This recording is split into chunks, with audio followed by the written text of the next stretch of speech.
بسم اللہ الرحمن الرحیم۔ السلام علیکم دوستو، دنیا بھر کی خبروں میں آج آپ سنیں گے، لیکن اس سے پہلے اگر ہو سکے تو لائک، سبسکرائب اور بیل آئیکن کا بٹن ضرور دبا لیں، شکریہ۔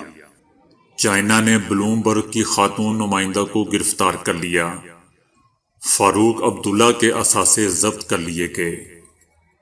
ایپل نے بھارت میں آئی فون تیار کرنے والی کمپنی پر پابندی لگا دی۔ ماں گھر کا دروازہ بند کر کے مارکیٹ چلی گئی، دو ننھے زندگی کی بازی ہار گئے۔ برطانیہ میں کورونا کی نئی شکل، دنیا بھر میں برطانیہ کی پروازوں پر پابندی۔ سابق پاکستانی سفیر حسین حقانی اپنی اصل شکل میں سامنے۔ پہلے آلودگی نہیں تھی تو لوگ نہروں اور نلکوں سے پانی پیتے تھے، وزیر اعظم عمران خان۔ برطانیہ میں ایسی سڑکیں تعمیر کرنے کا منصوبہ جہاں الیکٹرک گاڑی خود بخود چارج ہو۔ کورونا SOPs کی خلاف ورزی پر 3 سال سے لاپتہ بیٹا مل گیا۔ JUI رہنما مولانا شیرانی نے PDM کو آڑے ہاتھوں لے لیا۔ آج سال کی سب سے طویل رات تھی۔ بھارت میں فیس بک کے 2 چہرے۔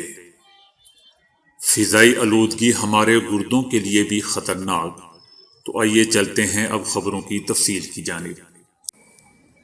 چائنا نے معروف امریکی میگزین بلومبرگ کی خاتون نمائندہ کو گرفتار کر لیا ہے۔ چینی حکام نے بلومبرگ نیوز بیورو کی نمائندہ پر چینی قومی سلامتی کو خطرے میں ڈالنے کا الزام عائد کیا ہے۔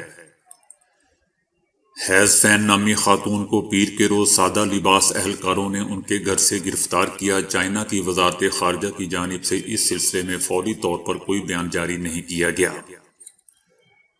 دوسری جانب خاتون نمائندہ کی گرفتاری پر بلومبرگ کی جانب سے جاری بیان میں انتہائی تشویش کا اظہار کرتے ہوئے کہا گیا ہے کہ اس معاملے پر صورتحال سمجھنے کے لیے چینی حکام سے مسلسل رابطے کیے جا رہے ہیں اور ہم اپنی نمائندہ کی زیادہ سے زیادہ مدد کرنے کے لیے معلومات اکٹھی کر رہے ہیں۔ بھارتی تحقیقاتی ادارے انفورسمنٹ ڈائریکٹوریٹ نے منی لانڈرنگ کی تحقیقات کے سلسلے میں سابق وزیر اعلیٰ اور نیشنل کانفرنس کے صدر فاروق عبداللہ کے 11 کروڑ 86 لاکھ روپے مالیت کے اثاثے ضبط کر لیے ہیں۔ اس سال اکتوبر میں آخری بار اس کیس کے سلسلے میں فاروق عبداللہ سے پوچھ گچھ کی گئی تھی، جس سے ایک سیاسی طوفان کھڑا ہو گیا تھا، کیونکہ سیاسی جماعتوں نے اسے دفعہ 370 کی بحالی کے لیے سیاسی اتحاد کے قیام پر انتقامی کارروائی قرار دیا تھا۔ نیشنل کانفرنس نے ڈاکٹر فاروق عبداللہ کی جائیداد کی ضبطی کو سیاسی انتقام قرار دیا ہے، جس کا مقصد سیاسی مسائل طے کرنا ہے۔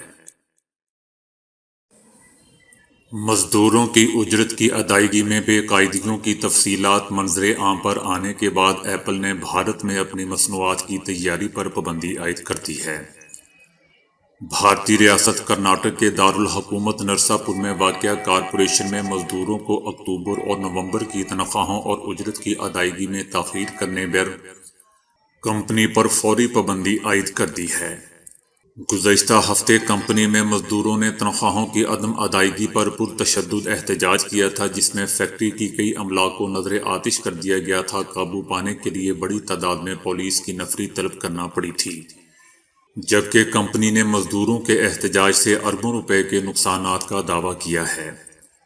ایپل کے جاری کردہ بیان میں کہا گیا ہے کہ تحقیقات کے رزلٹ ابھی آنا باقی ہیں، تاہم پہلے ہی مرحلے میں کمپنی کی جانب سے سپلائرز کے طے شدہ ضابطۂ اخلاق کی خلاف ورزی سامنے آئی ہے، اور جب تک ان شکایات کا ازالہ نہیں ہوتا اور کمپنی اصلاح احوال نہیں کرتی، اس سے مصنوعات تیار نہیں کروائی جائیں گی۔ بھارتی حکومت دہلی کے ایک گھر میں آتش زدگی کے نتیجے میں 2 بچے جان کی بازی ہار گئے۔ دہلی میں خاتون خانہ اپنے 5 اور 6 سالہ بیٹوں کو گھر میں چھوڑ کر دروازہ باہر سے بند کر کے مارکیٹ چلی گئی۔ اسی دوران گھر میں شارٹ سرکٹ کی وجہ سے آگ لگ گئی۔ آگ گھر کے گراؤنڈ فلور پر لگی، جہاں بچوں کا باپ ہوائی چپل بنانے کا کام کرتا ہے، جس سے گھر میں موجود دونوں بچے دم گھٹنے سے جان کی بازی ہار گئے۔ اطلاع ملنے کے بعد گھر کی اوپر کی منزل پر موجود لوگوں کو بحفاظت نکال لیا گیا، تاہم بچوں کو ہاسپٹل منتقل کیا گیا، لیکن وہ جانبر نہ ہو سکے۔ برطانیہ کے کچھ علاقوں میں کورونا کی نئی شکل کے بڑھتے ہوئے کیسز کی تعداد کے مشاہدے کے بعد برطانیہ سے بہت سے ملکوں نے اپنی تمام تجارتی اور نجی پروازوں کو معطل کرنے کا فیصلہ کیا ہے۔ کورونا کی بدلتی ہوئی شکل نے اس وبا کے خلاف عالمی لڑائی کو خطرے میں ڈال دیا ہے۔ کورونا کی نئی بدلتی شکل کی وجہ سے طبیعت ویسے ہی خراب ہو جاتی ہے جیسے پہلے ہوتی تھی، لیکن یہ 70% زیادہ تیزی سے پھیل رہا ہے۔ اس کی شناخت برطانیہ، متعدد یورپی ممالک، آسٹریلیا اور افریقہ میں ہوئی ہے۔ برطانوی وزیر صحت کا کہنا ہے کہ یہ قابو سے باہر تھا۔ یہ نیا خطرہ ایسے وقت میں سامنے آیا ہے جب امریکہ، برطانیہ اور چائنا میں کورونا کے خاتمے کے لیے کئی ویکسین تیار ہو رہی ہیں۔ ویکسین کی تیاری سے یہ امید پیدا ہو گئی تھی کہ عالمی سطح پر کورونا کو شکست دی جا سکتی ہے۔ برطانیہ میں سائنسدان کورونا کی اس نئی شکل کا مطالعہ کر رہے ہیں تاکہ یہ معلوم کیا جائے کہ آیا ویکسین کی مدد سے اس سے بچا جا سکتا ہے یا نہیں۔ اس کا حتمی نتیجہ آنے میں کم از کم 2 ہفتے لگ سکتے ہیں۔ نئی قسم میں 23 مختلف جینیاتی تبدیلیاں ہوئی ہیں۔ اس میں یہ کورونا انسانی خلیوں کو جگڑتا بھی ہے اور اس میں داخل بھی ہو جاتا ہے۔ کورونا کی نئی قسم کے سامنے آنے کے بعد بہت سے ملکوں نے اپنی سرحدیں برطانیہ سے آنے والے مسافروں کے لیے بند کر دی ہیں۔ Kuwait, Bulgaria, Ireland, Italy, Germany, Belgium اور نیدرلینڈ وہ پہلے ملک ہیں جنہوں نے پروازوں پر پابندی عائد کی ہے اور دیگر سفری پابندیاں بھی لگائی جا رہی ہیں۔ امریکہ میں پاکستان کے سابق سفیر حسین حقانی نے پاکستان کے خلاف زہر اگلنا شروع کر دیا ہے۔ بھارت میں منعقدہ ایک تقریب سے خطاب کرتے ہوئے حسین حقانی نے کہا کہ بھارت نے بنگلہ دیش کو پاکستان سے آزادی دلوائی۔ بھارت نے بنگلہ دیش میں فوج بھیج کر وہاں کے لوگوں کی مدد کی۔ بنگلہ دیش پر قبضہ کرنے والی پاکستانی آرمی کو سرنڈر کرنے پر مجبور کر دیا، جس نے 6 ماہ میں بنگلہ دیش چھوڑا اور اب تک واپس وہاں نہیں گئی۔ یہ کام انہوں نے بہت سستے میں کیا۔ وزیر اعظم عمران خان نے کہا کہ ماحولیاتی تبدیلی سے متاثرہ ملکوں میں پاکستان کا 5واں نمبر ہے۔ بدقسمتی سے جنگلات کے رقبے میں تیزی سے کمی ہوئی۔ ہم نے انگریزوں کے بنائے جنگلات ختم اور دریا آلودہ کر دیے۔ سرسبز علاقوں میں درخت کاٹ کر عمارتیں بنائی گئی۔ پہلے آلودگی نہیں تھی تو لوگ نہروں اور نلکوں سے پانی پیتے تھے۔ سندھ میں زیر زمین پانی 70% آلودہ ہے۔ سردیوں میں لاہور میں آلودگی خطرے کی حد تک بڑھ جاتی ہے۔ انہوں نے کہا کہ جو بھی حکمران آیا اس نے اپنے 5 سال کا ہی سوچا۔ ماضی کی حکومتوں نے جنگلات کی اراضی سیاسی مقاصد کے لیے لوگوں کو لیز پر دی۔ ہم آنے والی نسلوں کے لیے ایک بہتر اور سرسبز پاکستان چھوڑ کر جانا چاہتے ہیں۔ وزیر اعظم نے کہا کہ خیبر پختونخوا میں 1 ارب درخت لگانے کا منصوبہ بنایا تو ہمارا مذاق اڑایا گیا، لیکن غیر ملکی NGOز نے ہمارے بلین ٹری سونامی پروگرام کی تصدیق کی۔ پاکستان میں نوجوان آبادی زیادہ ہے جن کے لیے ہم روزگار کے مواقع پیدا کر رہے ہیں۔ جب تک ہم اپنی برآمدات نہیں بڑھائیں گے پاکستان امیر ملک نہیں بن سکتا۔ الیکٹرک گاڑیوں کے ساتھ جو سب سے بڑی پریشانی مالک کو ملتی ہے وہ اس گاڑی کی رینج ہے کہ یہ ایک بار بیٹری چارج کرنے پر کتنا سفر کرتی ہے۔ برطانیہ میں اب لوگوں کو اس پریشانی سے نجات دلانے کا انتہائی حیران کن طریقہ ڈھونڈ نکالا گیا ہے۔ برطانیہ میں ایسی سڑکیں تعمیر کرنے کا منصوبہ شروع ہونے جا رہا ہے جو الیکٹرک گاڑیوں کو ری چارج بھی کیا کریں گی۔ ان سڑکوں پر سفر کرتے ہوئے گاڑیاں خود بخود ری چارج ہوتی رہیں گی۔ لاکھوں پاؤنڈ مالیت کے اس منصوبے میں سڑک کے نیچے الیکٹرک کوائلز نصب کی جائیں گی جن سے الیکٹرک گاڑی کے ریم کرنٹ وصول کریں گے۔ یہ کنٹرولر اس کرنٹ کو گاڑی کی بیٹری کی طرف بھیجیں گے اور بیٹری ری چارج ہوتی رہے گی۔ یہ تمام عمل گاڑی کے سفر کے دوران ہی ہوگا اور اس کے لیے لوگوں کو گاڑی روکنی نہیں پڑے گی۔ بھارتی ریاست تلنگانہ میں کورونا SOPs کی خلاف ورزی پر چالان کی وجہ سے اہل خانہ کو 3 سال بعد لاپتہ بیٹا مل گیا۔ ملاقات کے موقع پر گھر والے فرتے جذبات سے رو پڑے۔ لڑکا سافٹ ویئر انجینئر ہے۔ 3 سال قبل وہ ملازمت چھوڑ کر کاشتکاری کرنا چاہتا تھا۔ مگر والدین نے اجازت دینے سے انکار کر دیا، جس پر وہ ناراض ہو کر گھر سے چلا گیا اور تلاش کے باوجود اس کا کوئی سراغ نہ مل سکا۔ کچھ عرصہ قبل وہ موٹر سائیکل پر سوار ماسک اور ہیلمٹ پہنے بغیر گزر رہا تھا کہ ماسک نہ پہننے پر اس کا چالان ہو گیا اور اس کی تصویر کھینچ لی گئی، جسے پولیس کی اپلیکیشن پر اپلوڈ کر دیا گیا۔ لڑکے کے اہل خانہ چونکہ ایک بار پولیس سے اس کی گمشدگی کے لیے رابطہ کر چکے تھے، چنانچہ پولیس نے تھانے میں اس کے اہل خانہ کو بلا کر مذکورہ شخص سے ملاقات کروائی۔ اس موقع پر رقت امیز مناظر دیکھنے میں آئے۔ اس کے اہل خانہ اسے دیکھ کر گلے لگ کر رو پڑے اور پولیس کے تعاون پر اہلکاروں کا شکریہ ادا کیا۔ JUI کے مرکزی رہنما اور اسلامی نظریاتی کونسل کے سابق چیئرمین مولانا محمد خان شیرانی اپنی ہی جماعت کے سربراہ مولانا فضل الرحمان پر برس پڑے۔ مولانا محمد خان شیرانی نے کہا کہ اپوزیشن اتحاد PDM میں شامل ہر جماعت کے اپنے اپنے مفادات ہیں، یہ غیر فطری اتحاد ہے جو بہت جلد ٹوٹ جائے گا، کیونکہ ان کا کوئی نظریہ نظر نہیں آ رہا، صرف کرسی تک پہنچنے کے لیے ہر کوئی بھاگ دوڑ میں مصروف ہے۔ مولانا محمد خان شیرانی نے کہا کہ PDM اور اسٹیبلشمنٹ ملک توڑنے کا ماحول بنانے کی سازش کر رہے ہیں۔ وزیر اعظم عمران خان اور ان کی حکومت کو PDM سے کوئی خطرہ نہیں۔ حکومت اپنی مدت پوری کر کے آئندہ الیکشن میں بھی کامیابی حاصل کر سکتی ہے۔ انہوں نے کہا کہ PDM استعفیٰ دینا چاہتی ہے تو دیر کس بات کی ہے؟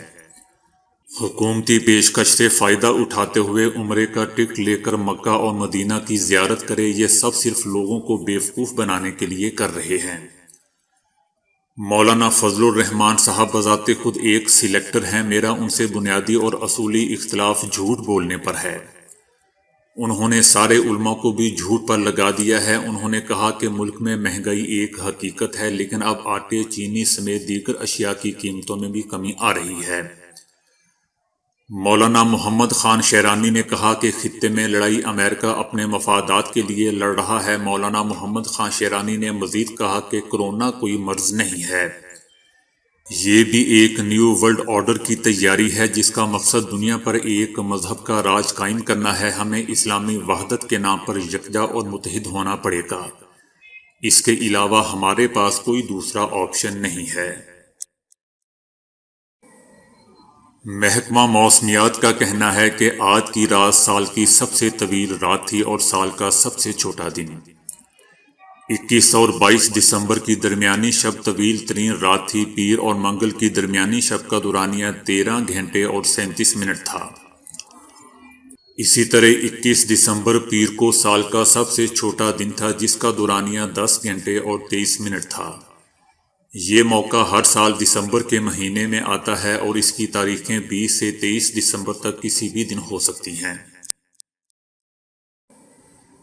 فیس بک نے کسان اتحاد فورم کے پیج کو اپنے پورٹل سے ہٹا دیا ہے۔ فیس بک کے اس اقدام کے بعد انڈیا میں تنقید کے بعد فیس بک نے کسان اتحاد فورم کا پیج بحال کر دیا ہے۔ سوشل میڈیا صارفین نے فیس بک کو شدید تنقید کا نشانہ بنایا ہے اور اسے حکومت اور انڈیا کے امیر ترین شخص مکیش امبانی کا حلیف بتایا ہے۔ صارفین نے تو یہ تک کہہ ڈالا ہے کہ فیس بک کے انڈیا میں دو چہرے ہیں، ایک جانب وہ ہندو تنظیم کی پوسٹ کو بلاک نہیں کرتا جس کے بارے میں واضح طور پہ مشہور ہے کہ وہ اقلیتوں کے خلاف نفرت پھیلاتی ہے، لیکن دوسری جانب وہ کسانوں کی تحریک کو کچلنے کے لیے اقدامات کرتا ہے جو اپنے حق کے لیے مظاہرہ کر رہے ہیں۔ اس سے قبل جب فیس بک پر انڈیا میں مخصوص پارٹیوں کے لیے جانبداری کے الزامات لگے تھے تو دوستو، فیس بک کی انڈیا میں ایک اعلیٰ عہدیدار آنکھی داس کو اپنے عہدے سے استعفیٰ دینا پڑا تھا۔ سائنسدانوں نے دریافت کیا ہے کہ فضائی آلودگی صرف پھیپھڑوں اور دل کے لیے ہی خطرناک نہیں بلکہ یہ گردوں کی دائمی بیماری کی وجہ بھی بن سکتی ہے۔ یہ بات انہوں نے 47,000 سے زائد بالغ شہریوں کی صحت سے متعلق 2 سالہ اعداد و شمار کا تجزیہ کرنے کے بعد دریافت کی ہے۔ دوستو، یاد رہے کہ ہوا میں معلق آلودگی کے وہ باریک ذرات جن کی جسامت 2.5 مائکرو میٹر یا اس سے بھی کم ہوتی ہے انہیں پارٹیکیولیٹ میٹر 2.5 کہا جاتا ہے۔